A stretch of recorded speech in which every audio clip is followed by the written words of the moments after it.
Welcome to the Filipino American Women Project, a podcast show that shares stories and life lessons told by individuals living or have lived in America that are of Filipino descent and identify as female. I'm your host, Jen Amos, a fellow Filipino American woman, and I'm excited for you to join us. Let's get started.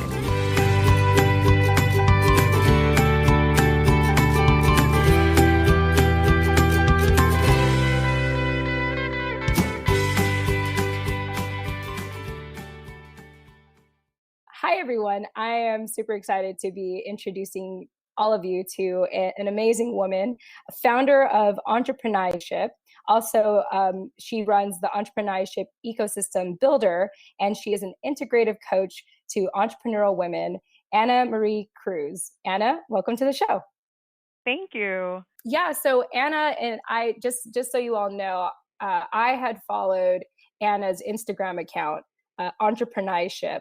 It's entrepreneurship, but the preneur is Pinay in the middle, which is really cool.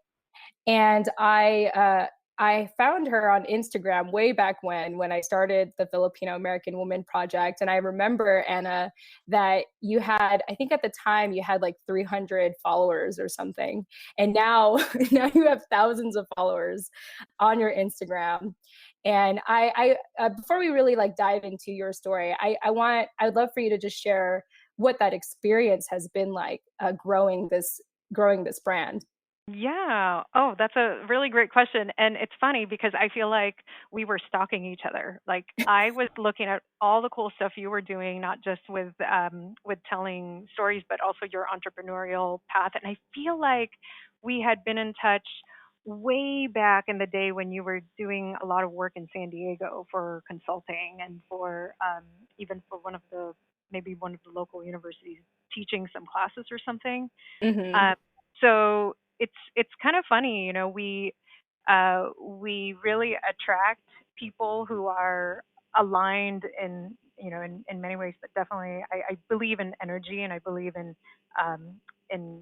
attracting your vibe attracts your tribe kind of thing. Yes. And that's what I've been seeing with growing this brand. I mean, it's really about what we're putting out there is what comes back to us. And what I'm putting out there is a lot of, really shining the light on a lot of the women in our community doing extraordinary things in what they would consider their ordinary lives, meaning that they're just, in pursuit of what they are passionate about. And it's so cool to see that. And it's so cool to see it in different facets and different industries. So I feel like the growth has really just it's been happening organically, but it's because of what I'm putting out there is what's resonating, and it it makes sense to me, but it's really interesting to see too.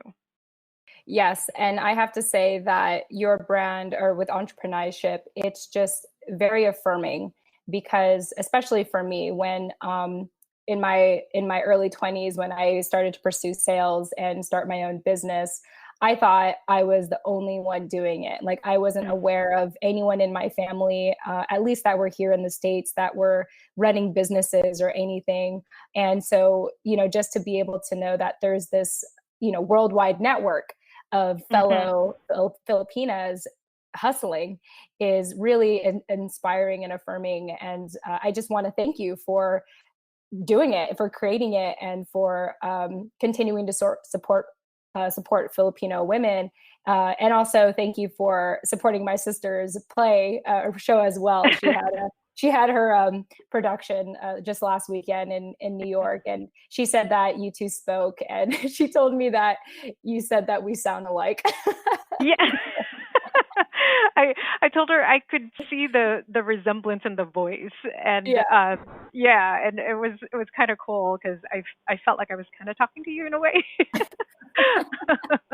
But she had the same, very vibrant and energetic voice and just spunk to her. So yeah, it was fun to connect, and it's amazing to see you both. I mean, although you're in the East Coast now, the West Coast is the best coast, but it's great to see you both doing Awesome stuff out there. I shouldn't say that because I'll be going there for entrepreneurship events.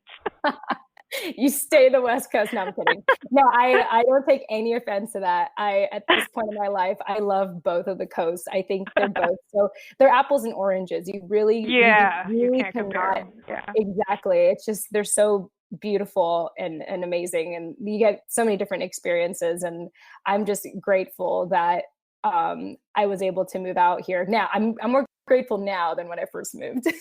But I'm glad that Yeah. Well, it's summer I now, moved. right?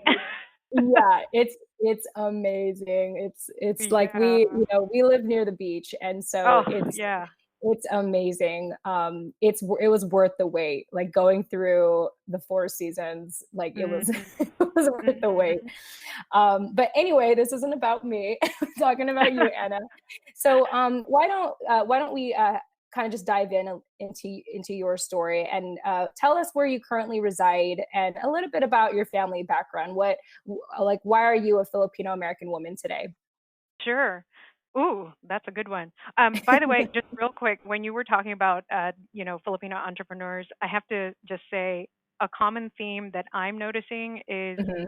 to your point about not really seeing other Filipinos in entrepreneurship or in business, even though there are so many of us. The Hmm. common theme is this pressure to go a certain path in our careers, whether it's nursing, engineering, kind of this very set academic plus career path, and Hmm. entrepreneurship being like the scariest thing that many Filipino parents do not want for us. So I just Hmm. wanted to mention that. Yes. So my background and where I live, I'm in Southern California. I currently live in Long Beach, California, and I'm all over LA, both Hmm. for work and also for a lot of the different things I'm working on. And the I guess my Filipino American or Filipino identity. I moved here when I was 9 from the Philippines. I was born in Bataan. My grandfather was part of the Death March, and he Oh, wow. survived. Yeah, Wow. so the story goes, as the story goes, he was able to hide himself in, I guess, kind of like the massive graves that would take place as they were, marching, and he was able to um, kind of conceal himself in that, and then was able to survive it and go home. And not everyone was able to do so. Wow. I'm glad that he survived because then my mom was born, and of course, many more generations of us were born. And So to me, Bataan is very special, and I have very deep roots to it. That's where I was born. I'm kind of like a provincial girl, and moved to the city to Manila when I was 6. Hmm. And when I was only 6 months old, my dad actually had to leave the country because during martial law, he happened to be on the shoot to kill list. So Oh my goodness. yeah, so my mom ended up doing whatever she could to get him out of the country. And here she was, with 5 kids at the time, Hmm. a teacher. So she was raising us by herself once my dad was able to leave. And at that time, he went to Europe and worked there. And meanwhile, my mom was, figuring things out on her own. I was the baby at the time, so I got to go with my mom everywhere. Nice. And speaking of entrepreneurial Filipinas, she always had a sideline. So she was either selling real estate or insurance, even though she was Mm. a full-time teacher. And she just was very entrepreneurial, but most of us didn't know what that meant. It just felt like it was Mm. a normal thing, right? Like she was just Hmm. trying to piece different things together so she could survive and provide for us. So when I moved to well, I moved to Manila, and then for a couple of years I lived there with an aunt, and then I moved here to the U.S. to reunite with the rest of the family. So my Hmm. dad eventually moved out here, and then we started kind of reuniting the family in in stages because it's Wow. pretty expensive to get all 5 kids kind of in one in one load, right? That's a lot Yeah. of tickets, but also a lot of things to put in place as far as living situation. So yeah, I moved here. At the time, we had a little 2-bedroom house with 5 kids. No, actually at the time we had 6 kids, so another another one Wow. followed. So 6 kids, my parents, my grandparents, and we were living in this 2-bedroom house in Lakewood, California. And, during the day, it was comfortable. At night, we would like lay out different, things that would convert into beds. And yeah, we were like packed like sardines. And so today, I definitely felt very Filipino growing up, yet a Hmm. different kind of Filipino, kind of like an undercover Filipino, like Hmm. you know, having to figure out how to be American and not being first generation. I had to Yeah. figure out. I purposely worked on losing my accent and watched a lot of TV the very first year I was here because I didn't want Wow. to be made fun of. So I always say, Alvin and the Chipmunks were my teachers. That was my brother's favorite show growing So if I speak a little high, that might be why. up. So yeah, I made a conscious effort to not be made fun of, and I saw that Yeah. with my siblings. I saw that with other family. And then as I got older, I kind of would, go back and forth between knowing I was, really Filipina to what is Filipina, what is Filipino American. All right, Jen Amos here, jumping into the middle of our show, as I always do, to remind you why this show is possible. So, at the end of every episode, I tend to say, if you didn't catch our guest contact info, don't worry, we'll have those in the show notes. Check them out. I worked so hard on them. You're welcome. Well, it's been brought to my attention that our show notes are not as easy to find as I thought, which is why, starting summer 2020, the Filipino American Women Project is proud to be partnering with Captivate, the world's only growth-oriented podcast host. Captivate is created for independent podcasters, designed from day one to help you to focus on audience growth and the expansion of your audio influence. One way that Captivate makes our lives easier as independent podcasters is by taking the guesswork out of making a website for your show. That's right, a website for your show. So listeners, starting summer 2020, finding our show notes will be so much easier. All thanks to Captivate. You're welcome, as always. If you're about to start podcasting or are getting burnt out from all the extra work of producing one, like building a website, consider a 7-day free trial, that's right, free, with Captivate by visiting thefilamwoman.com. That's the Filam, short for Filipino American Woman.com. Or, check out our show notes in the meantime, which is in the details section of each episode. Once again, you can visit thefilamwoman.com or visit the details section of this episode. Today, I'm 40 years old, and there's been a lot of stuff that I've processed in my life, and my Filipinoness now is, I feel like I can kind of go in and out of the community in a way. Mhm. I don't feel, it's hard to explain it, but I think you understand what I'm saying. Like, I don't feel like I'm dependent on, to survive. I don't feel like I'm dependent on just the Filipino community.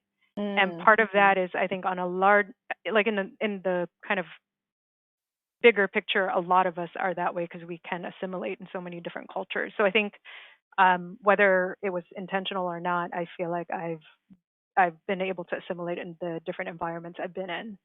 But I'm still 100% Filipina, Yes. if that makes sense. Yes, which I think Filipinas are master chameleons. Yeah, I think that is part of our DNA that's is their is strength too. is adapting, and it's not like we're changing ourselves. That's who we are. Like that Hmm. is us. And I just I love that you shared your story. I learned a ton about you in just the last 5 minutes of you sharing your story.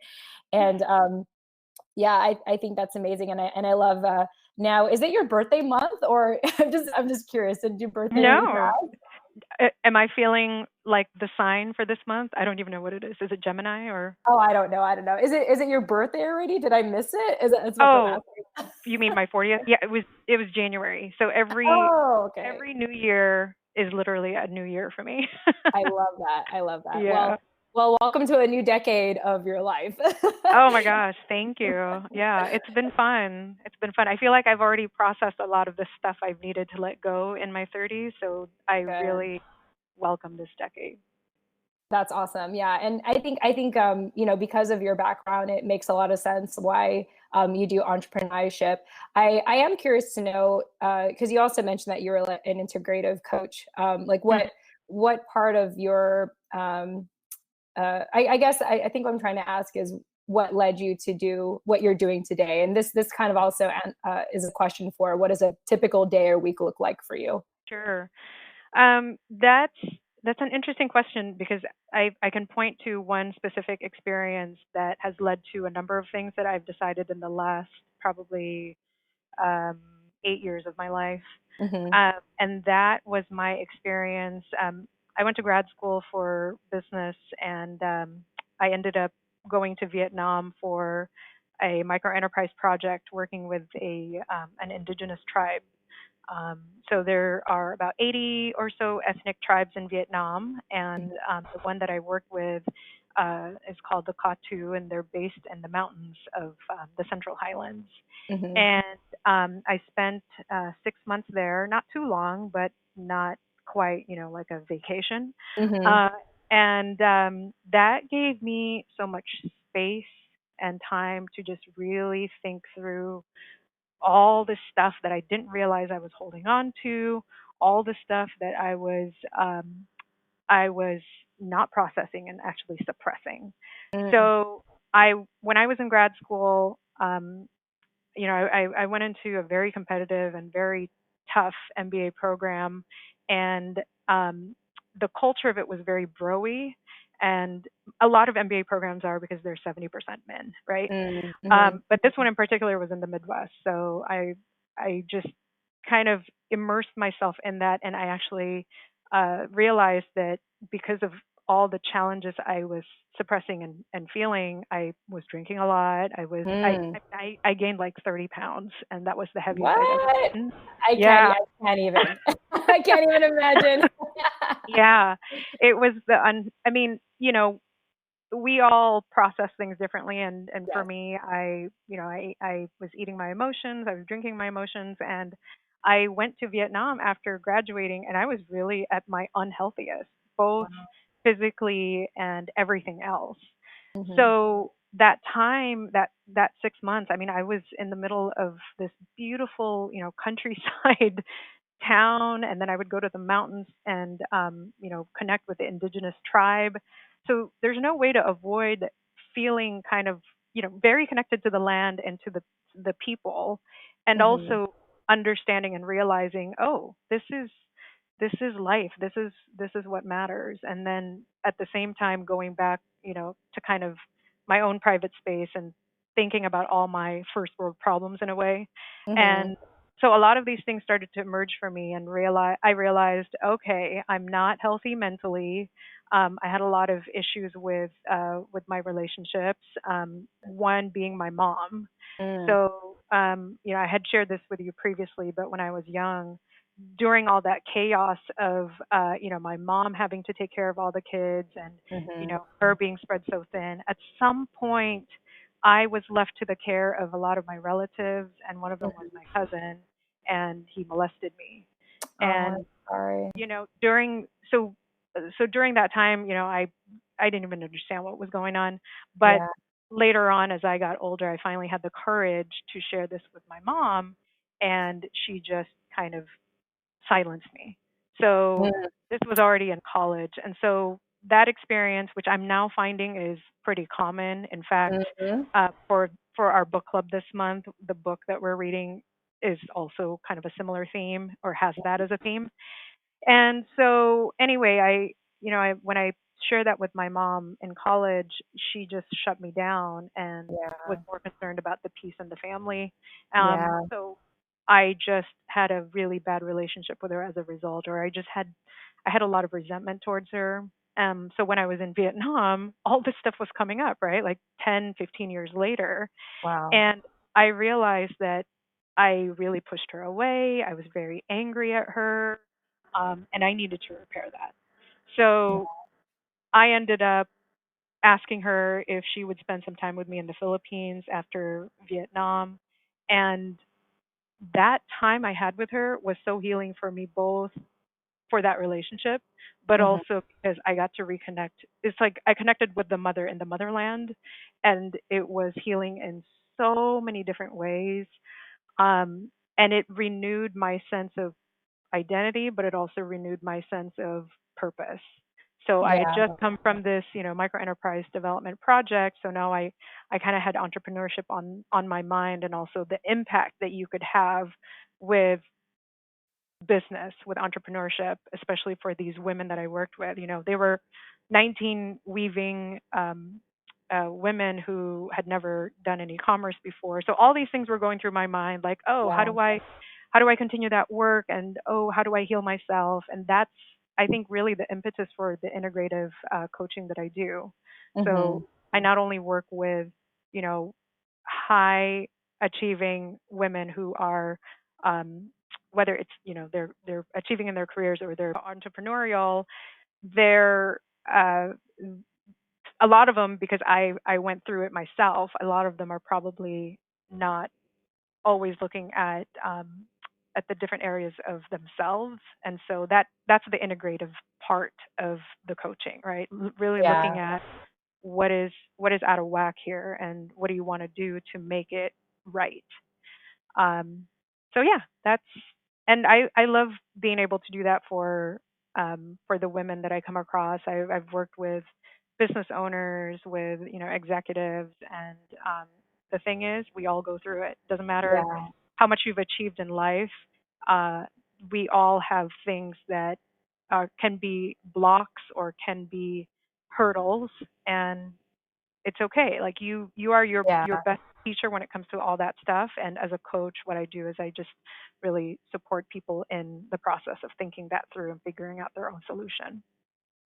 Yeah, I love it. It's bringing out the best human in us. I feel like it's Mhm. acknowledging that we are all so multidimensional, and there's so many layers to us, and that's okay. and Mhm. and let's embrace that and accept that and make the best of it.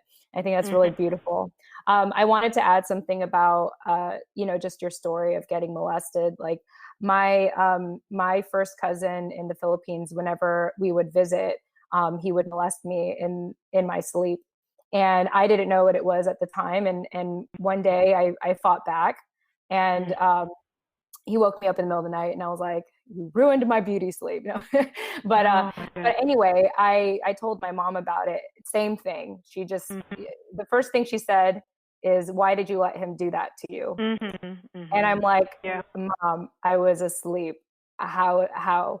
And it was really like that point where I just kind of checked out with family for a Mhm. very long time. That was my like I kind of made this promise to myself that I was not going to learn my culture. I was not going to learn my language. I was just going to Mhm. completely remove myself. Yeah. So Yeah. so so before we started this interview, I was telling you that I had this week-long road trip with my mom. Just Yeah. happened, and I have to Yeah. say that we have definitely come a long way.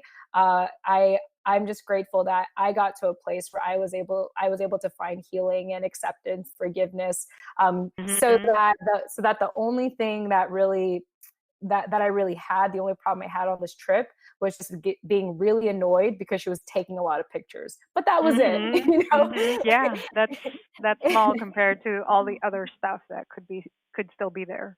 Yeah. Exactly. And I'm super grateful for that. And I appreciate you sharing such a sharing such a vulnerable and real story that is so common in our community. And Yeah. I think it's important to normalize talking about it so that Yeah, for sure. people can find healing. And I'm really glad that you shared that. So we have to wrap up soon in a minute. Mhm. And with all that said, I think I want to just get your thoughts. You mentioned that when I asked you when you were filling out the form, what your biggest life lesson is that you'd like to share on the show, you said, life happens for me, not me. And I think your story, everything you said really sums that up. But I'd love for you to just give your closing thoughts on what that life lesson means for you. Yeah, I think it's a theme that I kind of am living, whether it's entrepreneurship or coaching. It's about taking ownership of your life and your decisions and your destiny and being responsible. So it's no longer playing the victim or giving excuses. It's saying, okay, that this happened, let it go. What can I do now? Move on. And it's, I'm saying that for myself. I'm not saying like, you need to do this. I'm saying it because I feel like I was in that space for a long time. Hi, everyone. Jen Amos here. Unfortunately, Anna and I got cut off at the very end. And so I just wanted to wrap this up by saying thank you, Anna, so much for your time to share your story and your life lesson for everyone, which is that life happens for me, not to me.